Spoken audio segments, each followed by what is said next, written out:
It's enormous. It's a big business. Don't be deluded into this. The influencer marketing industry has doubled in size so that the worldwide market value of this market is over $21 billion. It is practically unregulated, as my learned friend for the proposition said. It is pervasive, and it's often targeted at younger and more vulnerable audiences. I can see some of you at the back there squinting. I can see a couple of the individuals there leaving. And I can tell what you're all thinking. That Max Francis off of Made in Chelsea's really let himself go in recent years. The hordes of people who left after Ruby's speech noticed it before you did, but it's rude if you leave now.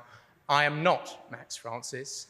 He couldn't be with us tonight. He's ill, which is especially disappointing, as I'm sure it's Mark Francis, not Max. It's Mark Francis.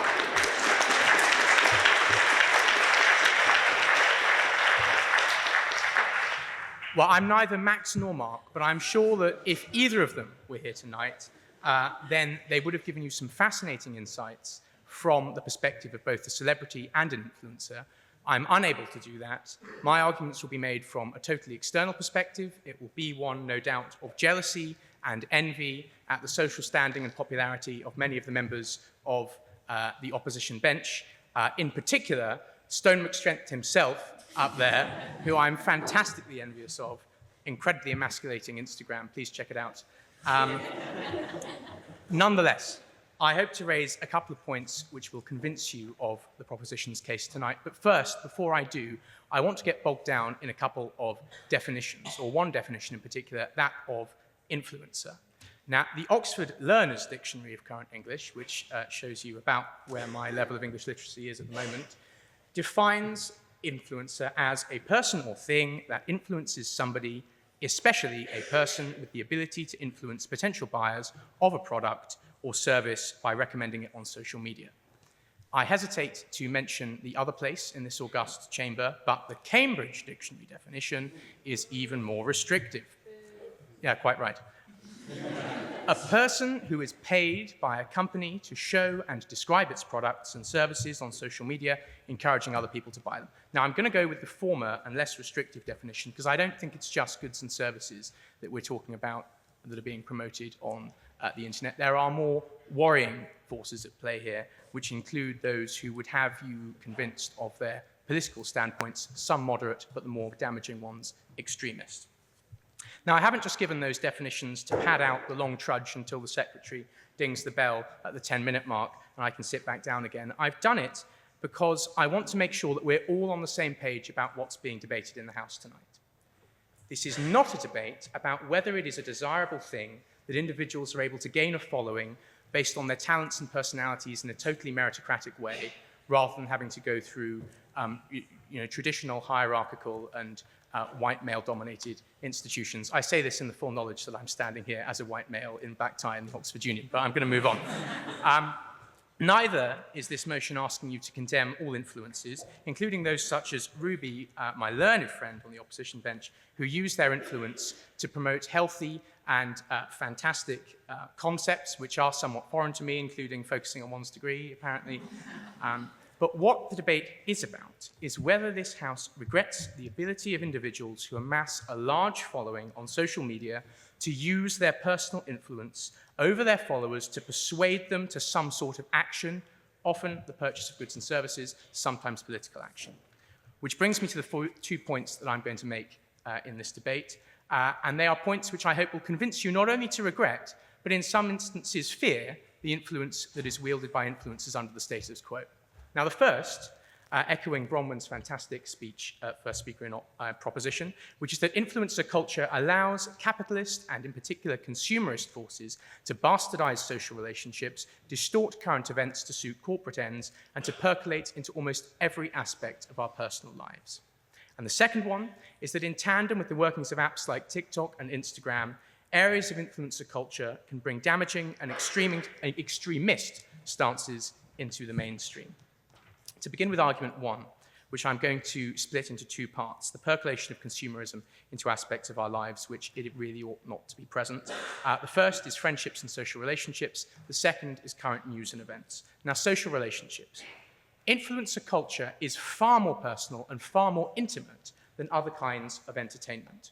Often, influencers conduct their videos from their bedrooms. They'll often share very personal stories, or you'll follow them around on a day in my life, etc., etc. And in doing so, they invite you to join them in their personal lives in a particularly unique way. Similarly, we invite influencers into our personal lives, some of the most intimate elements of our lives. For most of us, rather than setting aside an hour or two for TikTok time, like we would with a movie or with a book, we allow ourselves to sit on the loo for 10 minutes and be passively bombarded with content every single time we do it for the duration. And through this mutual allowance on both the part of the influencer and on the consumer, to allow the other party into their personal lives, influencers build this community of disciples, which, I hate to say it, are often deluded into the feeling that they and these influencers have some kind of personal bond, or that in being a fan of those influencers, they are some kind of like community member. And this is an exploitation of the influencer-consumer relationship, because it is this relationship that serves as the basis upon which influencers encourage us to consume, and most often when they do this, they are paid by goods and services providers to do so. It is an exploitation which encourages fast fashion, needless expenditure, and often unrealistic standards to which fans are conditioned to aspire and to spend their money to do so.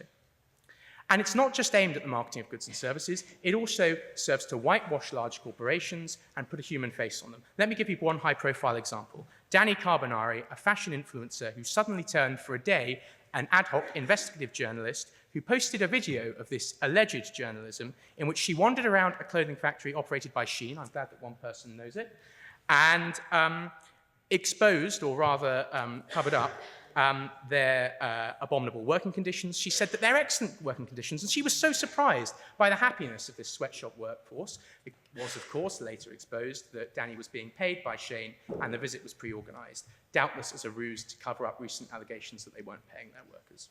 And talking of sweatshops and humongous factories and industrialization, we can talk a little bit about Indonesian influencer farms, in which people sit in manufactured bedrooms with sets behind them, manufacturing a relationship with you in order to get you to buy a product. It's enormous. It's a big business. Don't be deluded into this. The influencer marketing industry has doubled in size so that the worldwide market value of this market is over $21 billion.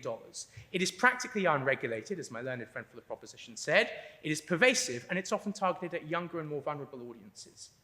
The second floor speaker in opposition told us that these influencers are people who represent our voice.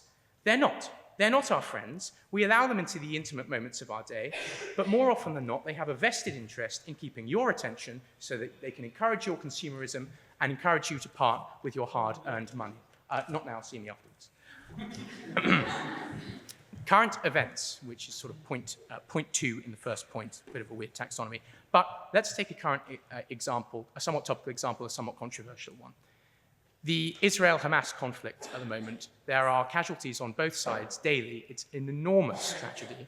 And one particular influencer residing in Israel decided to use this pressing issue to hone in on her My Day in the Life War edition, in which she alerted to our attention the fact that many individuals don't have gluten-free bread to hand because of the shortage, because of the war. But thankfully, a large flour corporation stepped in to donate to her, kindly, motivated, I'm sure, on the basis of selflessness and pure philanthropy, flour in order to make the gluten-free bread and cater to the celiac community. Now, when corporations undertake similar exercises using conventional marketing techniques, they're hounded out of the room. One example, Kendall Jenner, Pepsi advert, in the wake of the Black Lives Matter movement, Pepsi capitalized on the issue. It was so fervently opposed and rejected by consumers that Pepsi took it down and apologized, and Kendall Jenner posted a video crying and apologizing too.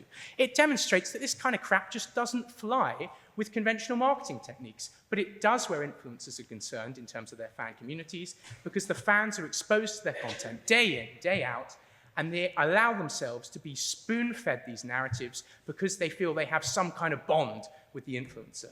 It's just not the case, and people are becoming chumps because of it.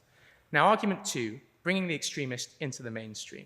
I'm only going to touch on this very briefly because it's not solely the fault of the influencer community. In fact, I don't even think the influencer community are the majority of the fault. The blame doesn't lie there, but they are an enormous part of it. And it's not just them that are an enormous part of it, or certain extremist influencers, but it is the method by which influencers gain their influence. Now, what I'm talking about is apps like TikTok, Instagram, YouTube, Facebook, which all have a basis in algorithms. As a law-studying Luddite, I have no idea how these work or what this means, but what I am told and what I do know is that they serve to hone in on your interests, to feed you more of what you like, and in doing so, make it exceptionally easy for you to fall into a rabbit hole or into an echo chamber, as I think my learned friend over there mentioned in a point of information. Now, sometimes, as I mentioned, this is sometimes just an encouragement of consumerism. And okay, you part with some of your money, and that's a bad thing. But sometimes it is much more sinister than that. It gets far more damaging when influencers have a political bent. And this is particularly apparent on the far right. And I'm going to evidence two academic studies in support of this contention. The first was a graduate study by a student at Queen's University, Canada, called Down the TikTok Rabbit Hole, appropriately named. It began with a moderately conservative profile with no other internet history whatsoever.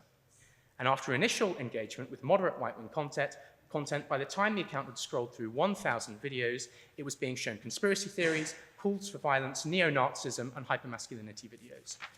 A similar study was undertaken by the watchdog Media Matters, which found staggeringly similar results within the space of 400 videos, which may sound like a lot, but if you're the average TikTok user, that will take you 2 hours. In fact, I don't even need to talk about these academic studies because this harm is apparent.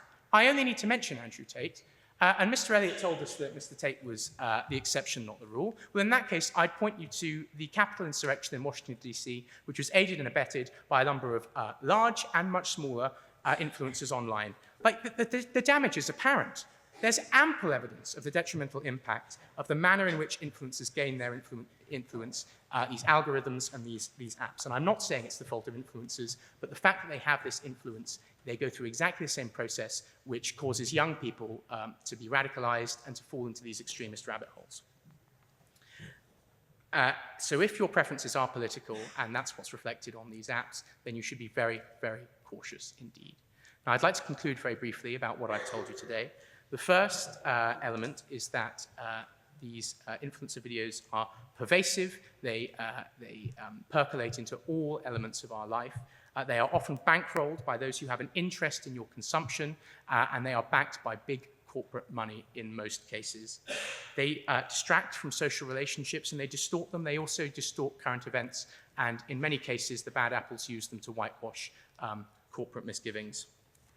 And the manner in which influencers gain their influence, often through algorithms, brings the fringe into the center and is exceptionally damaging for our young people, for our politics, and for our society. I urge you to vote with the proposition.